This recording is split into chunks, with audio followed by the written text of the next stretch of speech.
Hello everyone, Visheshwari study centre Ranchi के YouTube platform पे आपका वेलकम है। आज हम लोग स्टार्ट कर रहे हैं जेटेट मेंस और टीजीटी का केमिस्ट्री 3 पार्ट्स होता है, आप सब जानते हैं, ऑर्गेनिक, इनऑर्गेनिक, फिजिकल।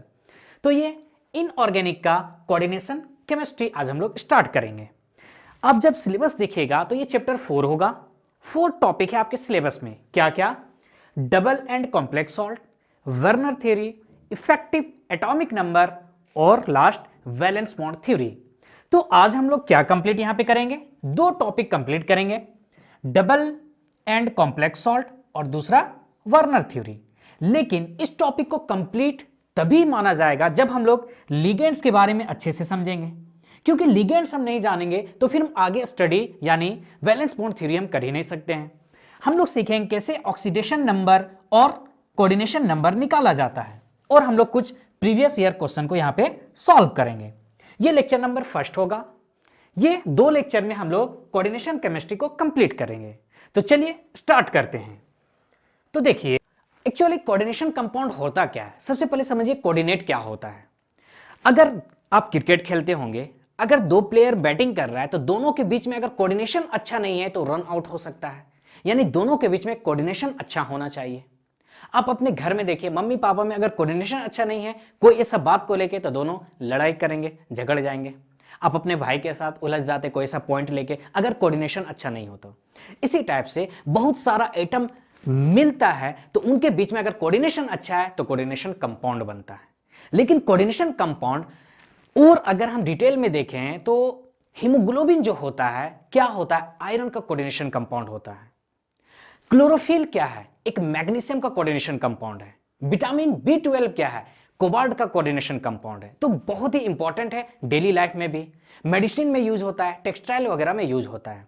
तो इसी चैप्टर को अब हम लोग थ्योरेटिकली पढ़ेंगे यहां पे एक्चुअल में कोऑर्डिनेशन कंपाउंड है क्या, कैसे कैसे ये बनता है, वहां तक पहुंचते हैं कैसे हम लोग।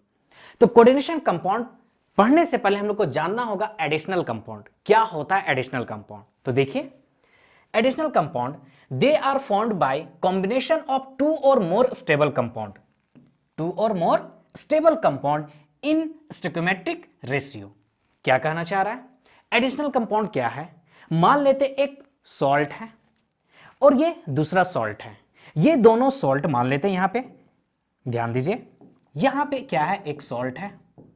इसी टाइप से ये भी एक सॉल्ट है।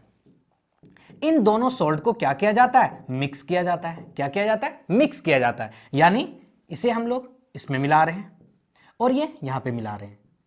यानी एडिशनल कंपाउंड क्या होता है? 2 सॉल्ट का मिक्सर होता है। अब यहां पे एक सॉल्यूशन ऐसा बन गया जिसमें दोनों सॉल्ट है और दोनों का रेशियो क्या होता है? फिक्स होता है, यानी स्टोइकोमेट्रिक रेशियो में होता है।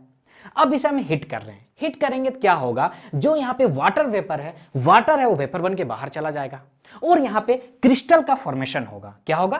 क्रिस्टल का फॉर्मेशन होगा, जिसे हम लोग बोलेंगे एडिशनल कंपाउंड बोलेंगे। तो एडिशनल कंपाउंड क्या है? मिक्सर है 2 स्टेबल सॉल्ट का जो फिक्स रेशियो मिलाया जाता है। मिलाने के बाद यहां पे 2 सॉल्ट का सॉल्यूशन बना, हिट करेंगे, वाटर बाहर चला जाएगा, क्रिस्टल का फॉर्मेशन होगा, जिसे हम लोग एडिशनल कंपाउंड बोलेंगे। ये एडिशनल कंपाउंड 2 टाइप का होता है, एक होता है डबल सॉल्ट और एक होता है कॉम्प्लेक्स कंपाउंड। और इसी कॉम्प्लेक्स कंपाउंड को ही हम लोग क्या बोलते हैं? कोऑर्डिनेशन कंपाउंड बोलते हैं। तो आपके एग्जाम में फ्रीक्वेंटली क्वेश्चन आ जाता है, what is the difference between double salt and complex compound. तो चलिए समझते हैं उसे अब हम लोग। डबल सॉल्ट क्या होता है? देखिए, compound which loosed their identity in solution are called double salt. यानी ऐसा एडिशनल कंपाउंड जो अपना आइडेंटिटी को लूज कर देगा सॉल्यूशन में, उसे हम क्या बोलेंगे? डबल सॉल्ट बोलेंगे। क्या कहना चाह रहा है समझिए। देखिए, डबल सॉल्ट का एग्जांपल है कार्नेलाइट। क्या होता है? KCl MgCl2 6H2O। जब इसमें हम वाटर मिलाएंगे तो होगा का जितना भी आयन है हर एक आयन ये ब्रेक कर जाएगा। यहां क्या हो गया? पोटेशियम मिलेगा आपको, प्लस और क्या है? क्लोरीन है तो क्लोरीन Cl- मिलेगा, प्लस मैग्नीशियम है तो मैग्नीशियम भी मिलेगा। यानी डबल सॉल्ट क्या होता है? जब उसको हम क्या करेंगे? सॉल्यूशन तैयार करेंगे, यानी इसमें हम वाटर मिलाएंगे तो जितना भी आयन है हर एक आयन ब्रेक कर जाएगा। वही यहां पे लिखा हुआ है, it complete ionize aqueous medium, है ना, यानी एक्वस मीडियम क्या होगा, कंप्लीट आयोनाइज होगा। इसके बाद एक पॉइंट और है, and gives test for all the ions, यानी जितना भी आयन है हर एक आयन क्या होगा, ब्रेक हो जाएगा। यानी कोई ऐसा टेस्ट है जिससे आप पता कर सकते हैं पोटेशियम प्रेजेंट है सॉल्यूशन में कि नहीं है। तो अगर यहां पे हम पोटेशियम का टेस्ट करेंगे, जो टेस्ट क्या देगा, पॉजिटिव देगा, क्योंकि सॉल्यूशन में पोटेशियम प्रेजेंट है। उसी टाइप से ये क्लोरीन का भी टेस्ट पॉजिटिव देगा और मैग्नीशियम का भी टेस्ट पॉजिटिव देगा। यानी डबल सॉल्ट हम किसे बोल रहे हैं, ऐसा एडिशनल कंपाउंड जिसमें हम वाटर मिलाएंगे तो जितना भी आयन है हर एक आयन क्या होगा, कंप्लीट आयोनाइज हो जाएगा। लेकिन वही अगर हम कॉम्प्लेक्स कंपाउंड देखें, क्या कॉम्प्लेक्स कंपाउंड, तो ये कंप्लीट आयोनाइज नहीं होता है। क्या लिखा हो ध्यान दीजिए, compound which does not lose their identity. इसके बारे में भी बताएंगे कि आइडेंटिटी के बारे में क्या बोलना चाह रहा है। In solution are called coordination compound. देखिए क्या लिखा है, it does not ionize completely. अभी हम क्या बोले, डबल सॉल्ट कंप्लीट आयोनाइज हो जा रहा है, लेकिन कोऑर्डिनेशन कंपाउंड यानी कॉम्प्लेक्स कंपाउंड को ही तो हम क्या बोल रहे हैं, कोऑर्डिनेशन कंपाउंड बोल रहे हैं। ये आयोनाइज कंप्लीट आयोनाइज नहीं होगा। मतलब एग्जांपल से समझिए, ये आपका एक कोऑर्डिनेशन कंपाउंड है। अगर हम इसे सॉल्यूशन यानी इसमें वाटर मिलाएंगे तो क्या मिलेगा, 4K प्लस FeCN6 क्या होगा, 4 माइनस होगा। तो देखिए यहां पे आयरन अलग नहीं हुआ, साइनाइड अलग नहीं हुआ, सिर्फ क्या हुआ, पोटेशियम अलग हुआ। यानी जो स्क्वायर ब्रैकेट में है, आगे हम लोग पढ़ेंगे कि स्क्वायर ब्रैकेट को कोऑर्डिनेशन स्फीयर बोलते हैं। तो स्क्वायर ब्रैकेट के जो अंदर है वो आयोनाइज नहीं हो रहा है, सिर्फ स्क्वायर ब्रैकेट के बाहर जो एटम्स है वही आयोनाइज हो रहा है। यानी अगर बात करें कि क्या ये Fe का टेस्ट देगा, नहीं देगा। क्यों, क्योंकि Fe और Cn क्या है, एक कॉम्प्लेक्स कंपाउंड में है। यानी ये यहां पे आयरन Fe जो है अलग से नहीं है। ये साइनाइड का भी टेस्ट नहीं देगा, क्योंकि साइनाइड अलग से नहीं है। हाँ, किसका टेस्ट देगा, पोटेशियम का टेस्ट देगा। तो अब दोनों में डिफरेंस समझिए। डबल सॉल्ट क्या हो रहा है, कंप्लीट आयोनाइज हो जा रहा है, लेकिन जो कॉम्प्लेक्स कंपाउंड है यानी कोऑर्डिनेशन कंपाउंड है, कंप्लीट आयोनाइज नहीं हो रहा है। यानी अगर यहां पे हम टेस्ट करना चाहे आयरन का तो नहीं देगा, यानी ये आयरन का आइडेंटिटी को क्या कर रहा है, छिपा के रख रहा है। उसी टाइप से साइनाइड का टेस्ट नहीं देगा, यानी साइनाइड का भी आइडेंटिटी को क्या कर रहा है, छिपा के रख रहा है। वही यहां पे लिखा हुआ compound which does not lose their identity, यानी ये कंप्लीट ब्रेक हो ही नहीं रहा है, तो आयरन का टेस्ट देगा कहां से, तो अपना आइडेंटिटी को ये क्या करता है, छुपा के रखता है। लेकिन डबल सॉल्ट में क्या हो रहा है, हर एक आयन का टेस्ट देगा, यानी ये अपना आइडेंटिटी को लूज कर देगा, ये अपना आइडेंटिटी को छुपा के नहीं रखेगा। वही लिखा हुआ compound which loosed their identity in solution, यानी सॉल्यूशन में कंपाउंड अपना आइडेंटिटी को क्या करेगा, पूरा कंप्लीट लूज कर देगा। उसी टाइप से अगर डबल सॉल्ट का देखिए, पोटास एलम क्या है, पोटास एलम, जिसे हम लोग क्या बोलते हैं, फिटकरी बोलते हैं। ये देखिए क्या है, यहां पे अगर यहां पे सॉल्यूशन यानी वाटर मिलाएंगे तो ये पोटास एलम कंप्लीट ब्रेक कर जाएगा। क्या क्या है, पोटेशियम, और यहां पे क्या है, एल्युमिनियम, तो एल्युमिनियम भी अलग हो जाएगा। और यहां पे क्या है, सल्फेट, तो सल्फेट भी अलग हो जाएगा, SO4 2-। समझ पा रहे हैं, यानी यहां पे हर एक आयन ब्रेक हो जा रहा है, किसमें, डबल सॉल्ट में, और कॉम्प्लेक्स कंपाउंड में, कोऑर्डिनेशन कंपाउंड में हर एक आयन ब्रेक नहीं हो रहा है। तो ऐसा क्यों होता है, क्योंकि जो स्क्वायर ब्रैकेट के अंदर जो मेटल होता है, और ये जो मेटल को अगर छोड़ दे तो बाकी जो होता है उसे हम लिगेंड्स बोलते हैं। क्या बोलते हैं, लिगेंड्स बोलते हैं। और ये लिगेंड्स इससे कोऑर्डिनेट बॉन्ड बनाता है। याद कीजिए कोऑर्डिनेट बॉन्ड क्या था, जैसे मेरे पास 2 इलेक्ट्रॉन है, हमको किसी को देना है तो अपना इलेक्ट्रॉन नहीं देगा, हम ही एक इलेक्ट्रॉन अपना उसे देंगे और यहां पे बॉन्ड बनाएंगे। तो इस टाइप के बॉन्ड को क्या बोलते हैं, कोऑर्डिनेट बॉन्ड। कोवैलेंट बॉन्ड में क्या था, मेरे पास एक इलेक्ट्रॉन है, आपके पास एक इलेक्ट्रॉन है, दोनों शेयर करते थे तो क्या होता था, कोवैलेंट बॉन्ड। और कोऑर्डिनेट बॉन्ड में मेरे पास 2 इलेक्ट्रॉन है, आपके पास इलेक्ट्रॉन नहीं है, तो हम एक इलेक्ट्रॉन आपको देंगे और एक इलेक्ट्रॉन अपने पास रखेंगे और दोनों को क्या करेंगे, बॉन्ड बनाएंगे। यानी यहां पे कंप्लीट शेयर नहीं होता है, एक ही एटम्स क्या करता है, अपना इलेक्ट्रॉन देता है उसी और अपना इलेक्ट्रॉन रखता है। दैट मींस यहां पे कोऑर्डिनेशन बॉन्ड बन रहा है।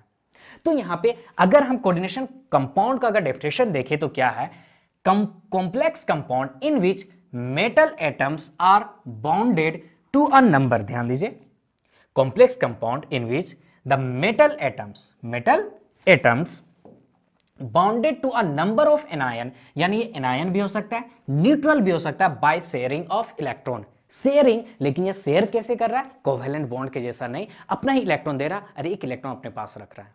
तो ये दोनों में डिफरेंस था, किसमें? डबल सॉल्ट और कॉम्प्लेक्स कंपाउंड यानी कोऑर्डिनेशन कंपाउंड में। आपके एग्जाम में ये पूछ देता है कि what is the difference between double salt and क्या कॉम्प्लेक्स कंपाउंड। तो चलिए देखते हैं क्या है। देखिए, double salt it complete ionize in aqueous medium, और वहीं अगर हम देखें क्या complex compound it does not ionize completely in aqueous medium, यानी वाटर में ये कंप्लीट आयोनाइज नहीं होगा। सेकेंड पॉइंट देखिए, it possess identity only in solid state and not in aqueous medium, यानी सॉलिड स्टेट में तब तो अलग नहीं है, लेकिन जो ही पानी में मिलाएंगे, वाटर में मिलाएंगे, ये कंप्लीट ब्रेक कर जाएगा, यानी अपना ये आइडेंटिटी सिर्फ सॉलिड स्टेट में छिपा के रखता है, लेकिन जो ही लिक्विड में डालेंगे, वाटर में डालेंगे, हर एक आयन ब्रेक कर जाएगा, कोई उसका आइडेंटिटी बचेगा ही नहीं। लेकिन कॉम्प्लेक्स क्या है? It possess identity in solid state as well as in aqueous medium. ठीक है।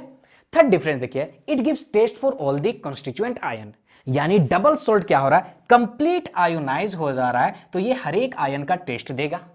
लेकिन कॉम्प्लेक्स कंपाउंड अभी हम क्या देखें, ये कंप्लीट आयोनाइज नहीं हो रहा है, तो ये हर एक आयन का टेस्ट नहीं देगा, यानी it does not give test for all the constituent ions. क्योंकि डबल सॉल्ट में आयन क्या हो रहा? ब्रेक हो रहा है, यानी आयनिक वहां पे बॉन्ड है, तो यहां पे कोई कोऑर्डिनेट बॉन्ड नहीं होगा। किसमें? डबल सॉल्ट में। लेकिन कॉम्प्लेक्स कंपाउंड के अंदर क्या है? कोऑर्डिनेट बॉन्ड है। तो ये आपके एग्जाम के पॉइंट ऑफ व्यू से इंपॉर्टेंट है कि what is the difference between double salt and complex compound. तो समझ पा रहे हैं क्या होता है कॉम्प्लेक्स कंपाउंड और कोऑर्डिनेशन कंपाउंड। तो इस चैप्टर में मेनली जो हम लोग पढ़ेंगे, किसके बारे में पढ़ेंगे? इस चैप्टर के बारे में कॉम्प्लेक्स कंपाउंड, यानी यहां पे हम लोग कोऑर्डिनेशन कंपाउंड के बारे में पढ़ेंगे। तो चलिए स्टार्ट करते हैं। देखिए, फर्स्ट टाइम वर्ल्ड के सामने अगर कोऑर्डिनेशन कंपाउंड के बारे में जो बात किया वो कौन था? वर्नर था, साइंटिस्ट, जिसने इसके बारे में बात की। इसने कोऑर्डिनेशन कंपाउंड को फॉर्मुलेट करने का कोशिश किया, यानी उसका फॉर्मूला देने की कोशिश किया, जिसके कारण इसे क्या नोबेल प्राइज भी मिला था। किसे? वर्नर को। और इसी कारण इसे क्या बोला जाता है? इसे बोला जाता है फादर ऑफ कोऑर्डिनेशन कंपाउंड। तो क्या है वर्नर थ्योरी? चलिए उसे हम लोग देखते हैं। देखिए, experimental evidence of Werner theory समझिए। वर्नर ने क्या किया? एक एक्सपेरिमेंट किया, किसके साथ? Series of compound of cobalt chloride with ammonia. किसके साथ? कोबाल्ट क्लोराइड और अमोनिया के साथ। It was found that some of chloride ions could be precipitate as AgCl on adding excess AgNO3 solution but some remain in solution। समझिए, Werner ने क्या किया? एक सीरीज लिया कंपाउंड का, कोबाल्ट क्लोराइड और अमोनिया का, और उसका क्या किया?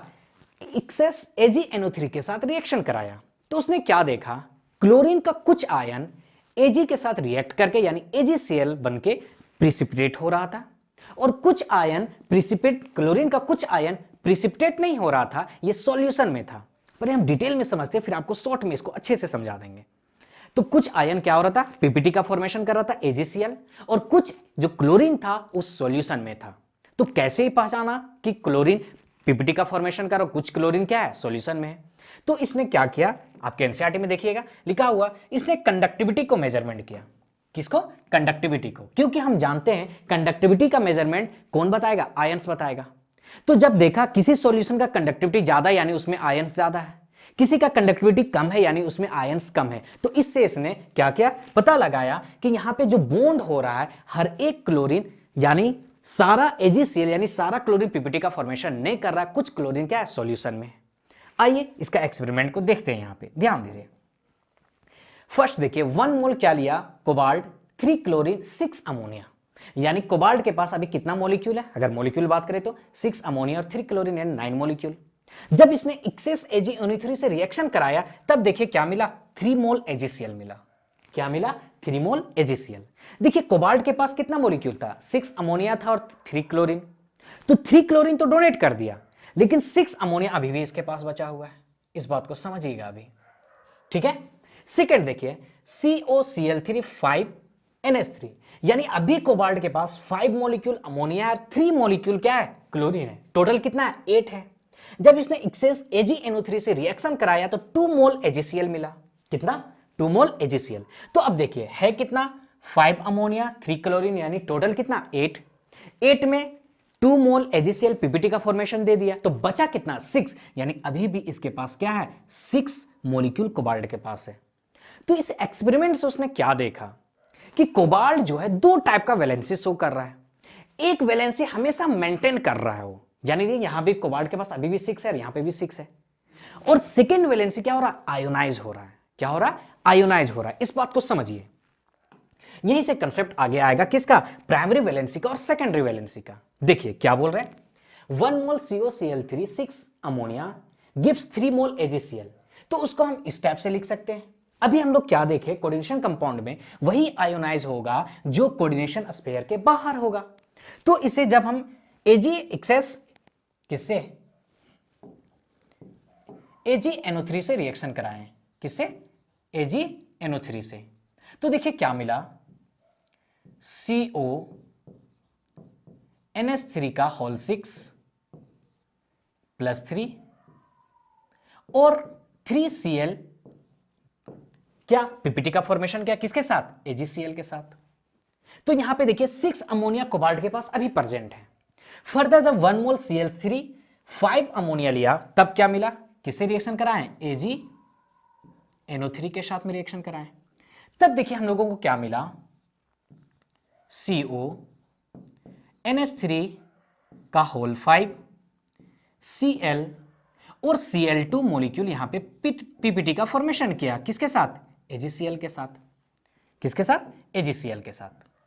तो समझिए इस बात को यहां पे आप, यानी कोबाल्ट यहां 2 टाइप का वैलेंसी शो कर रहा है, एक आयोनाइज हो रहा है और एक आयोनाइज नहीं हो रहा है, वो फिक्स है। देखिए यहां पे कोबाल्ट के साथ 6 अमोनिया है, यहां पे 5 अमोनिया, लेकिन एक क्लोरीन, टोटल कितना 6 है।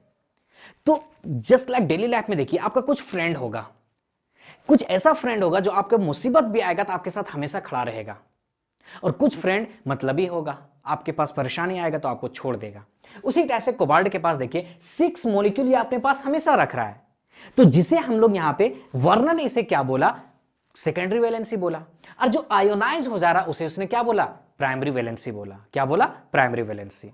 समझ पा रहे, तो यहीं से वार्नर ने एक कंसेप्ट दिया कि central metal ion, central metal ion किसे बोलेंगे, स्क्वायर ब्रैकेट के अंदर जो मेटल होगा, ये 2 टाइप का वैलेंसी शो कर रहा है। एक वैलेंसी फिक्स है, कभी ब्रेक नहीं कर रहा, देखिए यहां पे भी 6 है, यहां पे भी 5 अमोनिया एक क्लोरीन 6 है, उसे उसने सेकेंडरी वैलेंसी बोला। और जो आयोनाइज हो जा रहा उसे उसने क्या बोला, प्राइमरी वैलेंसी बोला।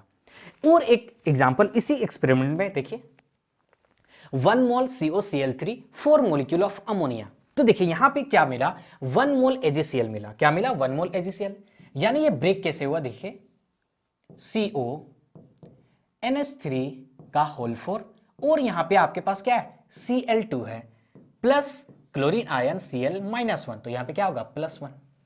उसी टाइप से 1 मोल COCl3 4 मॉलिक्यूल अमोनिया लिया, तो ये कैसे ब्रेक करेगा, ये जो स्क्वायर ब्रैकेट के अंदर है वो ब्रेक नहीं करेगा, जो स्क्वायर ब्रैकेट के बाहर है वो ब्रेक कर जाएगा। क्या मिला, Cl-, तो इस पे +1 चार्ज। तो यहां पे इन दोनों में आप देखें अगर मॉलिक्यूलर फॉर्मूला सेम है लेकिन कलर अलग है, ये ग्रीन कलर का है, ये वायलेट कलर का है, तो इससे वार्नर ने क्या सोचा कि उसने क्या कंक्लूजन निकाला कि यहां पे मॉलिक्यूलर फॉर्मूला सेम है लेकिन कलर अलग है। ये कहीं ना कहीं ये बात बता रहा है कि इसके बीच में जो कनेक्शन है लिगेंड्स और मेटल के बीच में, ये स्पेशल अरेंजमेंट अलग अलग होगा।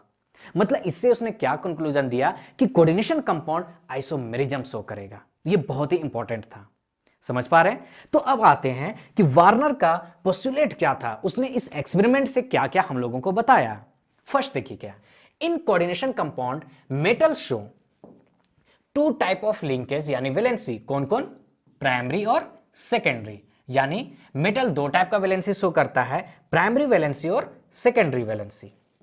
फर्स्ट, सेकेंड क्या बोला, प्राइमरी वैलेंसी, क्या, primary valency are normally ionizable and are satisfied by negative ions, यानी प्राइमरी वैलेंसी जो होगा नॉर्मली आयोनाइजेबल होगा। अभी हम लोग देखें स्क्वायर ब्रैकेट के बाहर था तो टूट जा रहा था, स्क्वायर ब्रैकेट के अंदर था तो नहीं ब्रेक होगा क्योंकि वो कोऑर्डिनेट बॉन्ड बनाएगा। तो नॉर्मली आयोनाइजेबल होता है और नेगेटिव आयंस होता है। उसी टाइप से secondary valency are non ionizable, ये बेस्ट फ्रेंड के साथ के जैसा है, यानी आपके साथ सुख है, आपके साथ दुख है, हमेशा आपके साथ खड़ा रहेगा। कौन? Secondary valency. तो secondary valency are non ionisable, these are satisfied by neutral molecules और नेगेटिव आयन। या तो न्यूट्रल मॉलिक्यूल्स सेटिस्फाई करेगा या फिर नेगेटिव आयन सेटिस्फाई करेगा। Secondary valency is equal to the coordination number. आगे चल के यही सेकेंडरी वैलेंसी क्या बताता है? कोऑर्डिनेशन नंबर बताता है। फोर्थ का, the ion groups bond by the secondary linkage to the metal have characteristic spatial arrangement. यानी हर एक मॉलिक्यूल के जो मेटल होगा उससे जो लिगेंड से, जो एटम से बॉन्ड बना रहा है, उसका स्पेशल अरेंजमेंट होगा जो हम लोगों को क्या देगा? डिफरेंट कोऑर्डिनेशन नंबर देगा।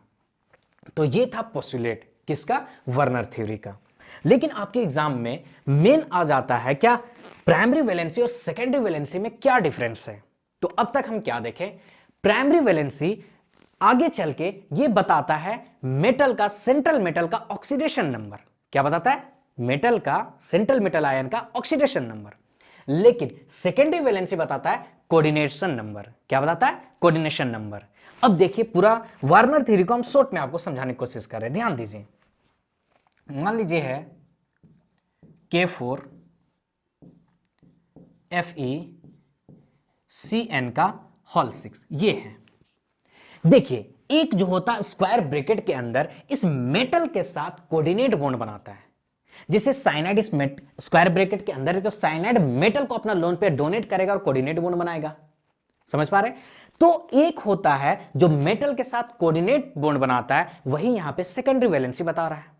और एक बताएगा इस मेटल के ऊपर कुछ ना कुछ तो चार्ज होगा, सेंट्रल मेटल आयन के ऊपर कुछ ना कुछ तो चार्ज होगा। तो जो इस मेटल के चार्ज को बताएगा वो क्या होगा? प्राइमरी वैलेंसी होगा। क्या बोल रहे हैं? फिर से ध्यान दीजिए, स्क्वायर ब्रैकेट के अंदर जो मेटल है उसे हम लोग सेंट्रल मेटल आयन बोलते हैं। जो सेंट्रल मेटल आयन के चार्ज को बताएगा, यानी ये चार्ज कौन बता रहा है? प्राइमरी वैलेंसी बता रहा है। कौन बता रहा है? Primary valency. और वही आपका क्या है? ऑक्सीडेशन नंबर है। और जो सेंट्रल मेटल आयन के साथ बॉन्ड बनाएगा वो क्या होगा? कोऑर्डिनेशन नंबर होगा। यही है क्या? Werner theory. तो देखिए दोनों में डिफरेंस। प्राइमरी वैलेंसी क्या बता रहा है? Equal to oxidation number. ये किसके इक्वल है? ऑक्सीडेशन नंबर के इक्वल है प्राइमरी वैलेंसी। लेकिन सेकेंडरी वैलेंसी कोऑर्डिनेशन नंबर के इक्वल है। किसके इक्वल? कोऑर्डिनेशन नंबर के इक्वल है। Primary valency satisfied by negative ions. ये नेगेटिव आयन से सेटिस्फाई होता है। नॉन डायरेक्शनल होता है क्योंकि आयनिक बॉन्ड होता है, और आयनिक बॉन्ड होता है इसलिए ये आयोनाइजेबल होता है। लेकिन secondary valency satisfy by the ligands.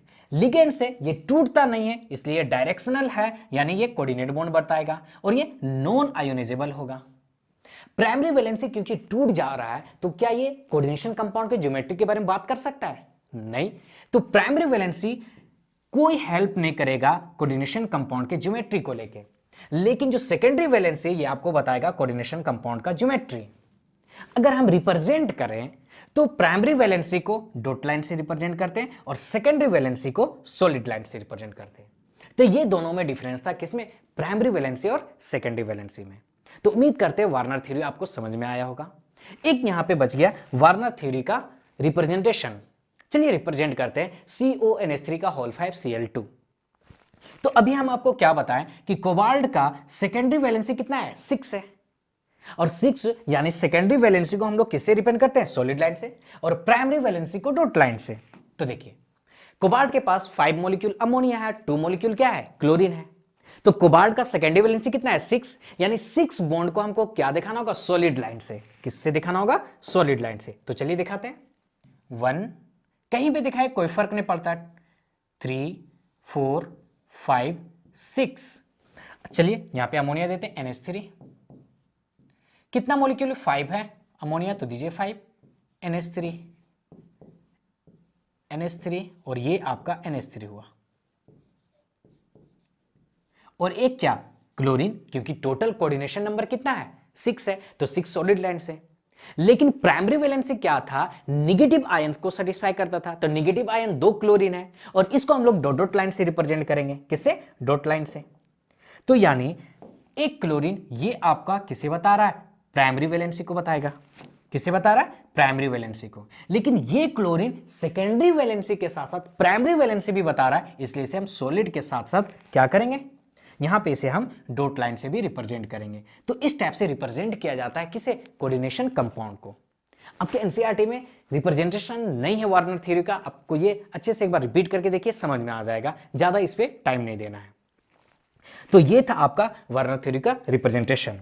लेकिन वार्नर थ्योरी का कुछ ना कुछ लिमिटेशन तो होगा, तब तो आगे हम लोग पढ़ेंगे क्या, इसके बाद थ्योरी पढ़ेंगे क्या, क्रिस्टल फील्ड थ्योरी, फिर क्या पढ़ेंगे, splitting theory, crystal field theory, valence bond theory, ये सब थ्योरी है। यहाँ पे मेनली 3 थ्योरी पढ़ना है, वार्नर अभी हम लोग पढ़े, इसके बाद वैलेंस बॉन्ड थ्योरी और क्या पढ़ना है, क्रिस्टल फील्ड थ्योरी पढ़ना है।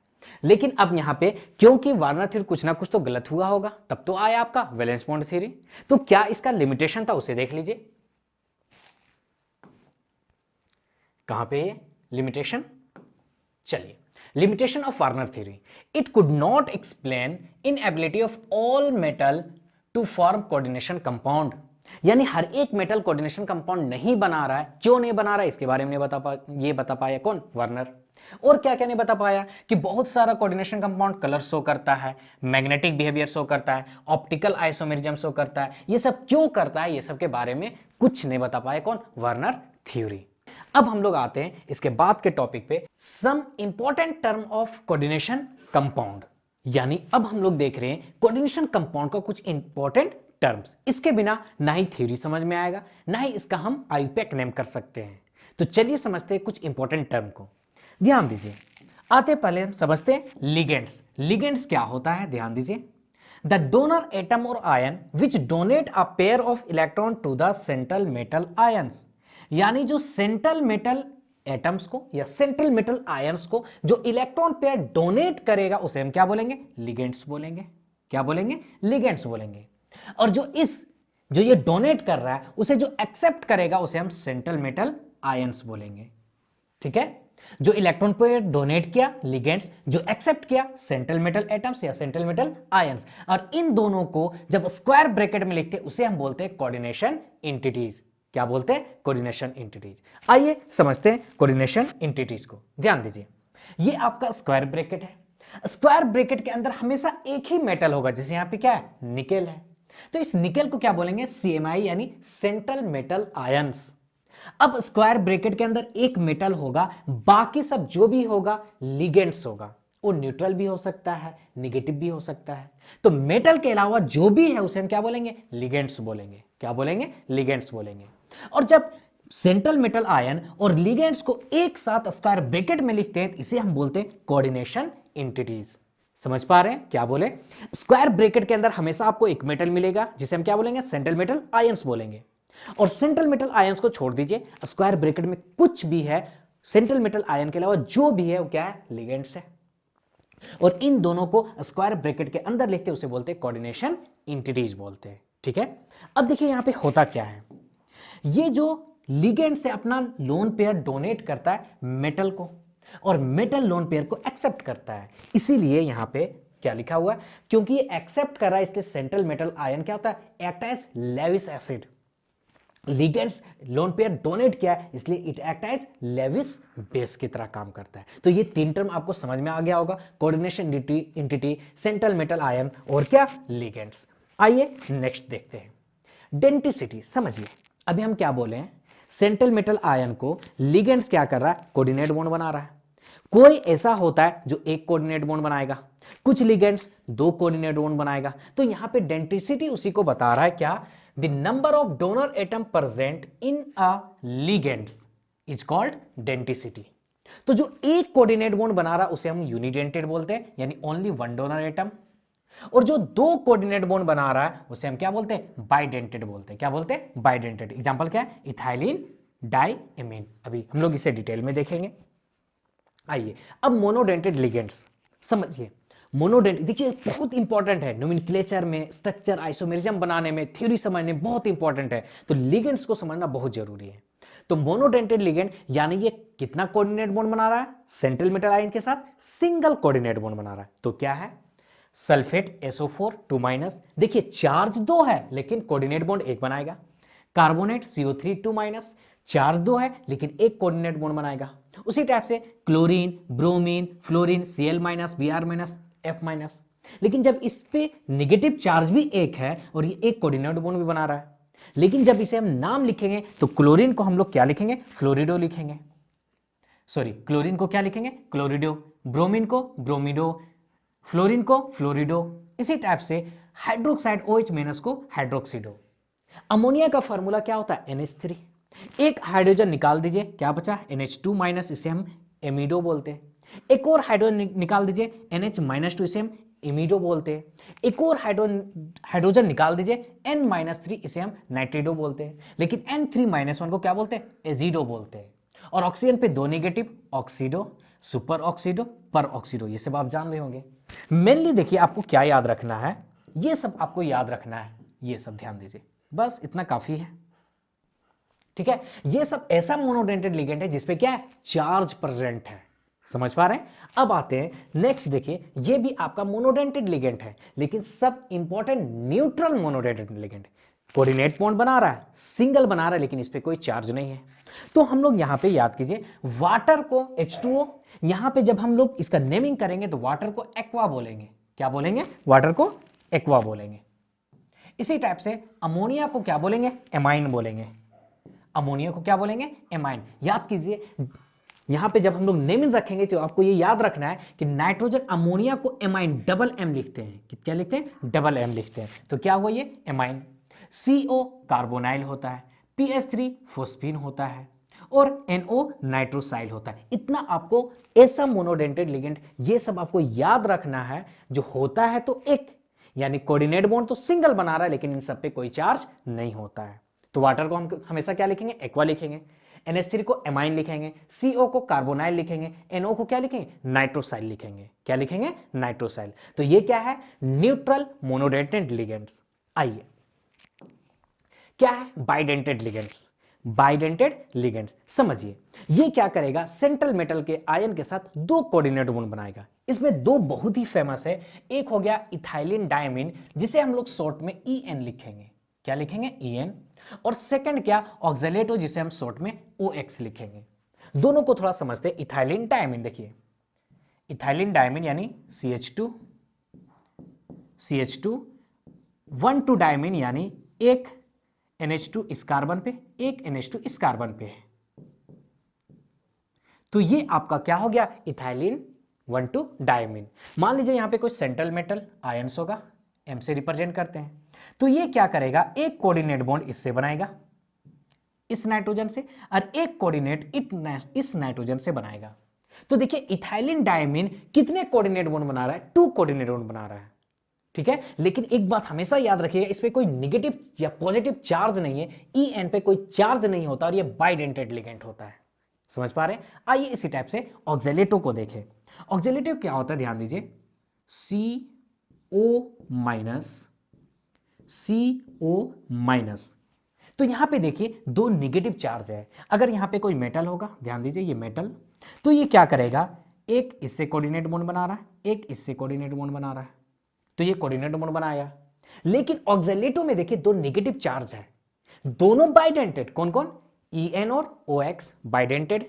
लेकिन EN पे कोई चार्ज नहीं, लेकिन ऑक्सलेटो पे 2 नेगेटिव चार्ज है।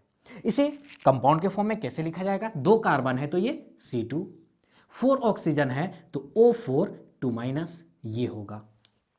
ये दोनों बाइडेंटेड बहुत ही इंपॉर्टेंट है। इथाइलिन डायमीन बाइडेंटेड, ऑक्सलेटो बाइडेंटेड, दोनों 2 कोऑर्डिनेट बॉन्ड बना रहा है। EN पे कोई चार्ज नहीं, ऑक्सलेटो पे 2 चार्ज होता है। इसी टाइप से ग्लाइसिनेटो होता है, डाइमिथाइल ग्लाइजोमेटो होता है, ये बाइडेंटेड होता है, लेकिन इस पे क्या होता है, -1 चार्ज होता है। तो ये दोनों इंपॉर्टेंट नहीं, लेकिन इथाइलिन डायमीन और ऑक्सलेटो बहुत ही इंपॉर्टेंट है। तो ये था बाइडेंटेड। आइए, पॉलीडेंटेड लिगेंड किसे बोलते हैं, मोर देन 2 डोनर एटम्स होगा तो उसे हम क्या बोलेंगे, पॉलीडेंटेड लिगेंड्स बोलेंगे। उनमें से एक बहुत ही फेमस है, ये क्या, EDTA, ethylene diamine tetra acetate, EDTA पे 4 नेगेटिव, यानी इथाइलिन डाइमीन टेट्रा एसीटेट पे 4 नेगेटिव चार्ज होता है। लेकिन ये हेक्साडेंटेड लिगेंड होता है, बहुत इंपॉर्टेंट है, याद रखिएगा। इडिटा पे चार्ज कितना है, 4 नेगेटिव है, लेकिन क्या होता है, हेक्साडेंटेड लिगेंड होता है। ये आपका NCERT में स्ट्रक्चर बना होगा।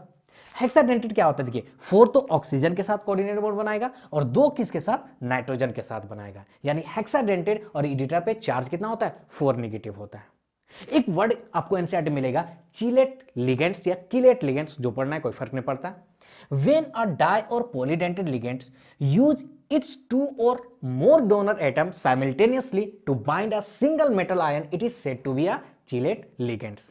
देखिए अभी हम लोग बना रहे थे ना, ये देखिए दोनों क्या है, बाइडेंटेड लिगेंड है।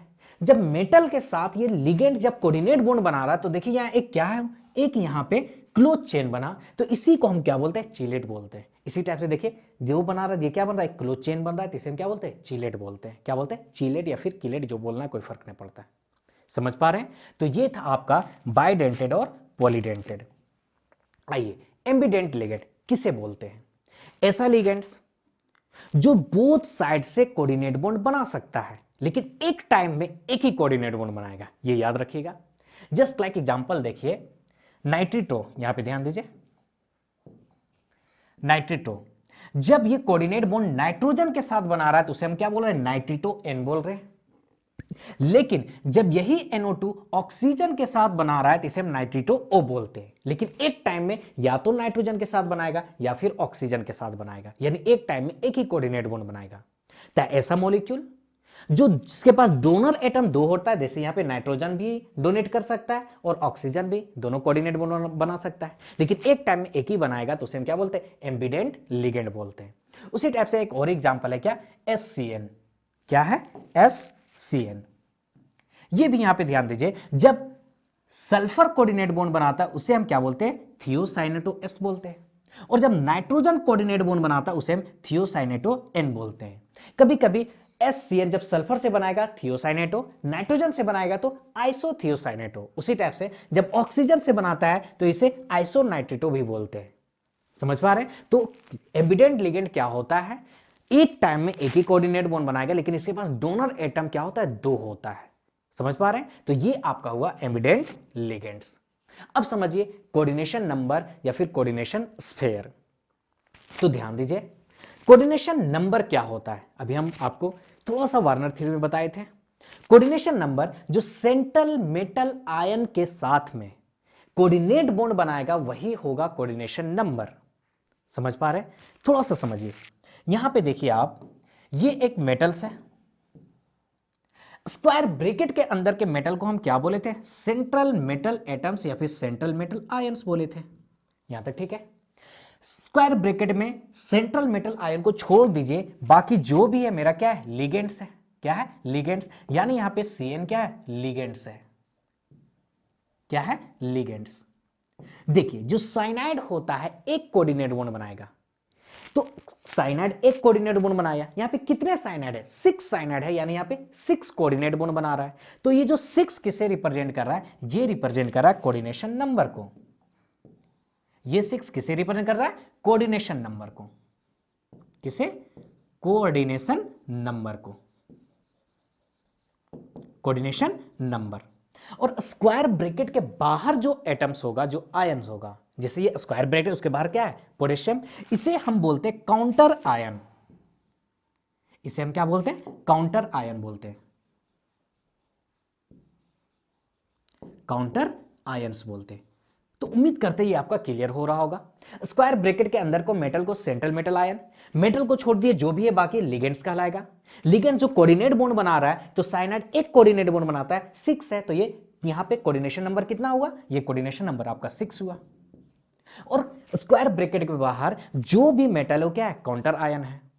अब हम इसे, इसी स्क्वायर ब्रैकेट को जब चार्ज यहां पे, जैसे अगर ये ब्रेक किया, ध्यान दीजिए क्या बोलना चाह रहे हैं, ये अगर ब्रेक कर गया तो देखिए क्या बनेगा, 4K प्लस प्लस क्या हुआ, FeCN का होल 6, यहां पे क्या आएगा, 4 माइनस आएगा। तो इसी को स्क्वायर ब्रैकेट का जब चार्ज भी दिखाते, शो करते, तो उसे हम क्या बोलते हैं, कोऑर्डिनेशन स्फीयर बोलते हैं। ध्यान दीजिए, कोऑर्डिनेशन एंटिटी और कोऑर्डिनेशन स्फीयर ज्यादा डिफरेंस नहीं है। कोऑर्डिनेशन एंटिटी CMI और लिगेंड्स को कंबाइंड रूप में क्या बोलते हैं, कोऑर्डिनेशन एंटिटी बोलते हैं। वहां पे भी स्क्वायर ब्रैकेट है, लेकिन चार्ज को शो नहीं करते हैं। जब उसको हम चार्ज को शो कर देंगे, हम उसे क्या बोलेंगे, कोऑर्डिनेशन स्फीयर बोलेंगे। आप कंफ्यूज मत कीजिए, कोऑर्डिनेशन एंटिटी और कोऑर्डिनेशन स्फीयर को आप एक मान के चलिए। समझ पा रहे हैं? तो ये आपका है, जब स्क्वायर ब्रैकेट के बाहर होगा उसे काउंटर आयन, उसके अंदर एक मेटल होता है सेंट्रल मेटल आयन, और उसके अंदर मेटल के अलावा जो भी क्या है, लिगेंड्स है। समझ पा रहे हैं? अब लिगेंड्स क्या करता है, कोऑर्डिनेट बॉन्ड बनाता है, वही आपका क्या है, कोऑर्डिनेशन नंबर है। कोई दिक्कत? चलिए ऑक्सीडेशन नंबर, तो याद कीजिए ऑक्सीडेशन नंबर क्या है, प्राइमरी वैलेंसी शो करता था। ऑक्सीडेशन नंबर बताता है सेंट्रल मेटल आयन के चार्ज को, यानी यहां पे हमको ऑक्सीडेशन नंबर क्या बताएगा, ध्यान दीजिए। सेंट्रल मेटल आयन यहां कौन है, क्रोमियम है, इसके चार्ज को बताएगा। यहां पे कोबाल्ट है तो कोबाल्ट के चार्ज को बताएगा ऑक्सीडेशन नंबर। ये कोबाल्ट है, इसके चार्ज को ऑक्सीडेशन नंबर बताएगा। तो अब आते ऑक्सीडेशन नंबर निकालना सीखते हैं। ध्यान दीजिए, एक पोटेशियम पे +1 चार्ज होता है, कितना, +1। कितना पोटेशियम है, 3, तो 3 से मल्टीप्लाई कर दीजिए। प्लस क्रोमियम का चार्ज निकालना है, नहीं पता है तो x मान लिए। अभी हम आपको क्या बताएं, C2O4 2- ऑक्जेलेटो, एक ऑक्जेलेटो पे -2 चार्ज होता है, कितना होता है, -2 चार्ज। कितना ऑक्जेलेटो है यहां पे, ध्यान दीजिए आप, कितना है, 3 है तो 3 से मल्टीप्लाई कर दिए। ओवरऑल कोई चार्ज नहीं दिख रहा है तो यहां पे ओवरऑल क्या लिखेंगे, 0 लिखेंगे। अब इसे सॉल्व कर दीजिए, क्या है ये, 3 + x - 6 = 0 और x का वैल्यू क्या आया, +3। तो ये रिप्रेजेंट कर रहा है क्रोमियम के चार्ज को, यानी क्रोमियम यहां पे क्या है, +3 में है। समझ पा रहे हैं? तो इस टाइप से ऑक्सीडेशन नंबर क्या बताता है, सेंट्रल मेटल आयन के चार्ज को बताता है। चलिए एक और प्रैक्टिस करते हैं, आइए इसमें देख लेते हैं।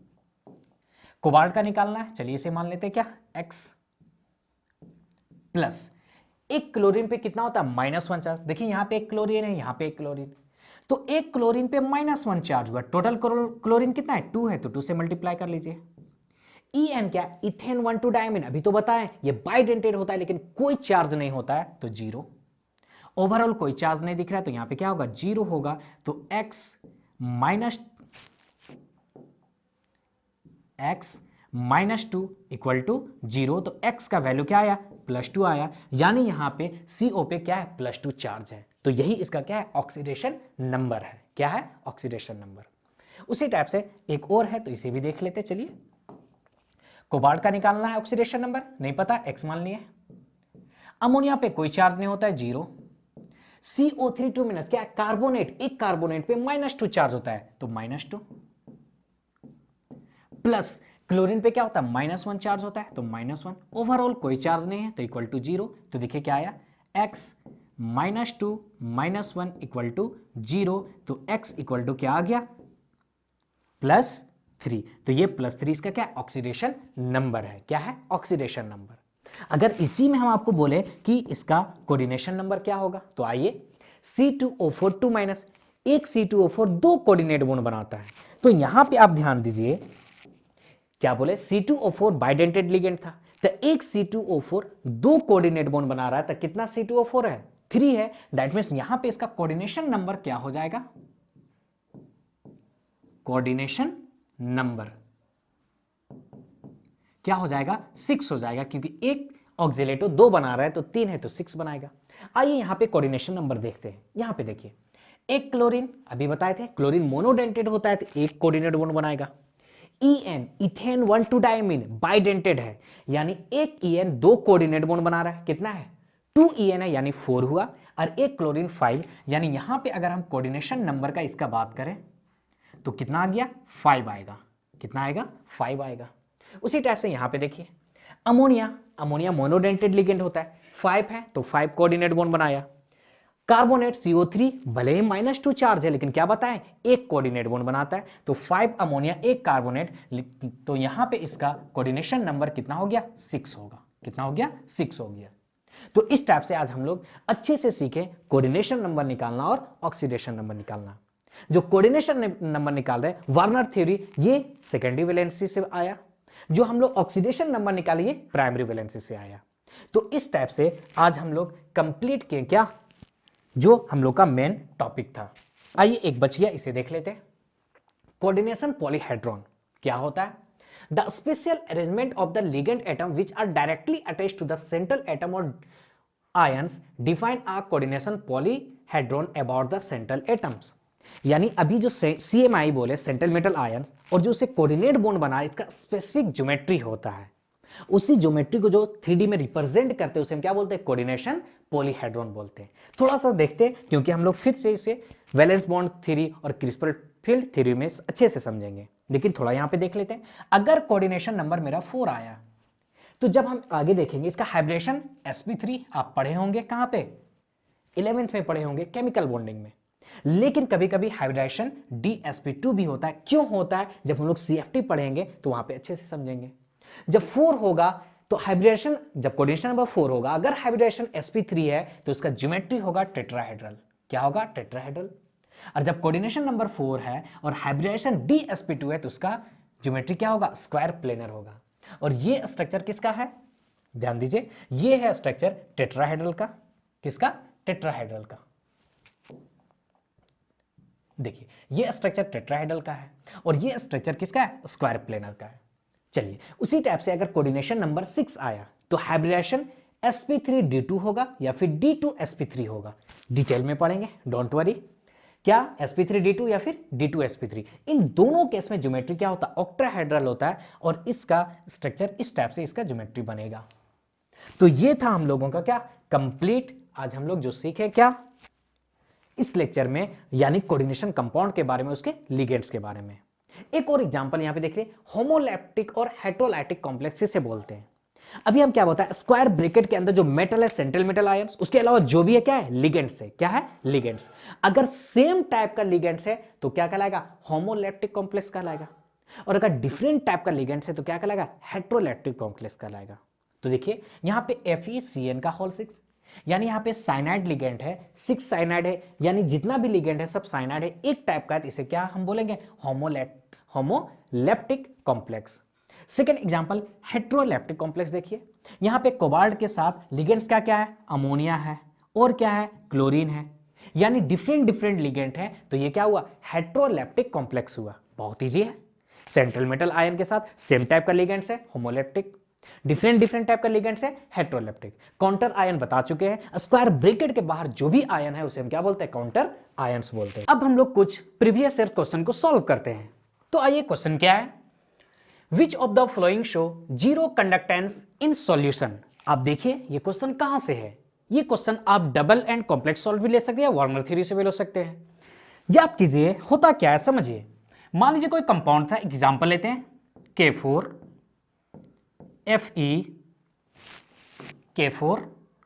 FeCN का होल 6। याद कीजिए ये कैसे ब्रेक करता था, ये ब्रेक करता था क्योंकि सिर्फ काउंटर आयन ब्रेक होगा तो यहां पे क्या बनेगा, 4K प्लस FeCN का होल 6 और यहां पे क्या आएगा, 4 माइनस आएगा। तो ये आयन जब होगा तो जितना ज्यादा आयन होगा उतना ज्यादा कंडक्टिविटी होगा, यानी हम बोल सकते हैं आयंस यानी कंडक्टिविटी, क्या, conductivity directly proportional to ions, यानी जितना ज्यादा आयंस होगा उतना ज्यादा कंडक्टिविटी होगा। और आयन कब बनेगा, जब स्क्वायर ब्रैकेट के बाहर में आयंस होगा और वो ब्रेक होगा, यानी आयन का फॉर्मेशन करेगा। तो यहां पे अब देखिए इनमें से यहां पे भी आयंस का फॉर्मेशन हो रहा है, Cl2 स्क्वायर ब्रैकेट के बाहर है, क्योंकि स्क्वायर ब्रैकेट के अंदर वाला पार्ट तो ब्रेक होता नहीं है। तो ये ब्रेक होगा यानी आयंस बनेगा, आयंस बनेगा तो ये क्या होगा, कंडक्टेंस शो करेगा। यहां पे भी आयंस बनेगा, स्क्वायर ब्रैकेट के बाहर है, यहां पे भी बनेगा। लेकिन यहां पे देखिए स्क्वायर ब्रैकेट के बाहर एक भी एटम्स नहीं है, तो ये कंडक्टेंस शो नहीं करेगा। दैट मींस ये मेरा आंसर होगा। यहीं पे एक बात और समझिए, कभी कभी बोलता है कि इसमें कितना नंबर ऑफ आयंस होगा। तो स्क्वायर ब्रैकेट के बाहर कितना आयंस है, 4 पोटेशियम, तो 4, ये 4 आयन बना, और ये स्क्वायर ब्रैकेट टोटल एक आयंस बना। तो यहां पे अगर हम टोटल आयंस का बात करें तो कितने आयंस होगा, 5 आयंस होगा। समझ पा रहे हैं, इस टाइप का भी क्वेश्चन पूछता है। आइए नेक्स्ट क्वेश्चन पे, how many ions product from the complex. देखिए आ गया ना क्वेश्चन कि अब बताना है इस कॉम्प्लेक्स में कितना आयंस है। तो देखिए आपका क्या है क्वेश्चन, CO अमोनिया NH3 का होल 6 और क्या है Cl3। तो हम लोग क्या देखे थे, डबल सॉल्ट में कौन सा आयन ब्रेक होता है, जो स्क्वायर ब्रैकेट के बाहर होता है वही तो आयंस ब्रेक होगा। तो 3 क्लोरीन है तो ये तो मिलेगा हम लोगों को 3Cl माइनस, प्लस ये पूरा एक आयंस होगा CO NH3 का होल 6, इस पे 3 पॉजिटिव चार्ज आएगा। तो 3 क्लोरीन और एक ये आयन, टोटल आयन कितना हुआ 4। दैट मींस मेरा आंसर क्या होगा, 4 होगा। तो हम कैसे पहचानेंगे, स्क्वायर ब्रैकेट के बाहर देखिए कितना आइटम्स है, और प्लस एक स्क्वायर ब्रैकेट को ऐड कर दीजिए, तो 3 क्लोरीन और एक ये होगा, टोटल आयंस कितना होगा, 4 आयंस यहां पे होगा। Next question, diethylene triamine is a chelating agent and form chelates with metal ion, how does this ligands behave. अभी आपको क्या बताया बाइडेंटेड में, ethane 1 two diamine, ethane 1 two diamine, उसका स्ट्रक्चर क्या था, देखिए क्या होता है, CH2 CH2, यहां पे NH2 होगा और ये यहां पे NH2 होगा, तो यहां पे क्या होता है, अमोनिया ये अपना लोन पेयर को डोनेट करता है, तो कितना अमोनिया है, 2, तो इसमें क्या था, बाइडेंटेड था, क्या था, बाइडेंटेड। यहां पे आप नाम में देखिए क्या लिखा हुआ है, ट्राइएमीन, यानी क्या होगा, ये ट्राइडेंटेड होगा। अगर यहां पे रहता टेट्राएमीन तो क्या होगा, यहां पे टेट्राडेंटेड होगा, यहां रहता अगर पेंटएमीन तो क्या होगा, पेंट्राडेंटेड होगा। समझ पा रहे हैं, तो एमीन के नाम से आप पहचानिएगा, ये क्या है, इथेन 1 टू डायमीन, तो बाइडेंटेड, ये ट्राइएमीन है तो ये क्या होगा, ट्राइडेंटेड होगा। इससे कोई फर्क नहीं पड़ता, डाइथल यहां पे कोई नहीं, इसको आप देखिएगा एमीन के केस में, समझ पा रहे हैं, ट्राई है तो ये क्या होगा, ट्राइडेंटेड होगा। चलिए नेक्स्ट क्वेश्चन क्या है, which one of the following is not capable of serving as ligands. अभी बताएं लिगेंड्स क्या होता है, लिगेंड्स अपना लोन पेयर डोनेट करता है, किसको, मेटल को। तो अगर लिगेंड्स के पास डोनेट कब करेगा, जब उसके पास एटलीस्ट लोन पेयर होगा या फिर नेगेटिव चार्ज होगा, तभी तो लोन पेयर को डोनेट करेगा। लेकिन जब लिगेंड्स के पास लोन पेयर या नेगेटिव चार्ज होगा ही नहीं, तो लिगेंड्स के जैसा बिहेव करेगा ही नहीं। तो वही कंसेप्ट यहां पे देखिए, NH3 यहां पे एक लोन पेयर है तो ये लिगेंड्स है, NH4 माइनस यहां पे नेगेटिव चार्ज है, डोनेट करेगा। लेकिन फर्स्ट में देखिए NH4 प्लस है, क्योंकि ये प्लस है, यहां पे लोन पेयर भी नहीं है, प्लस आ गया, प्लस क्यों, देखिए बना कैसे होगा, बनता क्या है, NH3H, इसके पास जो लोन पेयर है, इस लोन पेयर से कोऑर्डिनेट बॉन्ड बनाया होगा H, तब तो ये बना होगा NH4 प्लस। तो अब इसके पास लोन पेयर है ही नहीं, तो ये लिगेंड्स के जैसा बिहेव नहीं करेगा, दैट मींस आंसर क्या होगा, NH4 प्लस। तो लिगेंड्स क्या होना चाहिए, लिगेंड्स के लिए कंडीशन क्या, उसके पास लोन पेयर होना चाहिए या फिर नेगेटिव चार्ज होना चाहिए। अब पॉजिटिव है तो लोन पेयर कहां से लाएगा, डोनेट ही नहीं कर पाएगा, है ही नहीं। तो चलिए, the binding of cyanide ligands with a metal ion take place through, अभी बताए थे बाइडेंटेड में, देखिए जब साइनाइड CN ये कार्बन जब कोऑर्डिनेट बॉन्ड बनाएगा तो इसे हम लोग बोलते हैं साइनाइड, क्या बोलते हैं, साइनाइड बोलते हैं। लेकिन यही जब नाइट्रोजन के थ्रू कोऑर्डिनेट बॉन्ड बनाएगा तो इसे हम लोग बोलेंगे आइसोसाइनाइड, आइसोसाइनाइड,